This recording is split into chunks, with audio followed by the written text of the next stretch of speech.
দিয়া আমি নিছো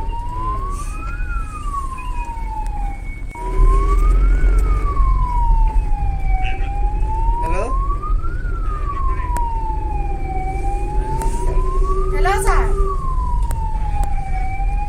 আপোনালোকে সকলোৱে এতিয়া ইতিমধ্যে গম পাইছে যোৱা 12 তাৰিখে আমাৰ যি মুখ্যমন্ত্ৰী ডাঙৰীয়া চেলেক ধুনাগুৰি ঘাটৰ আপোনাৰ ভূমি পূজন অনুষ্ঠানত হৈছিলে তাতে টুটুমণি বনিয়াই তেখেতে লগ ধৰিছিলে আৰু তেখেতে মুখ্যমন্ত্ৰী ডাঙৰীয়াৰ নিৰ্দেশ আমাৰ উপায়ুক্ত মহোদয়লৈ এটা নিৰ্দেশ জাৰি কৰিছিল যে এই যি 6 বছৰীয়া বা তেওঁক GMCHৰ কৰ্তৃপক্ষৰ লগত যোগাযোগ কৰি তেখেতৰ উন্নতমান চিকিৎসাৰ বাবে গুৱাহাটীলৈ প্ৰেৰণ কৰিব লাগে।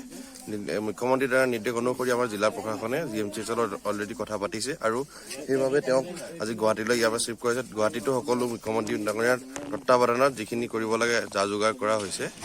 ইয়াৰ উপৰিও বলোৰাম ঘোষ নামৰ আৰু এগৰাকী লোকে মুখ্যমন্ত্ৰী ডাঙৰীয়াক সেইদিনা লগ ধৰিছিলে। আমাক জনোৱা মতে 16 তাৰিখে মুখ্যমন্ত্ৰী CMৰ অফিচৰ পৰা জইণ্ট ছেক্ৰেটাৰী ডাঙৰীয়া নিজে আহি পেলাই তেখেতৰ ঘৰত আহি তেখেতক যিখিনি লাগে কৰিবহি।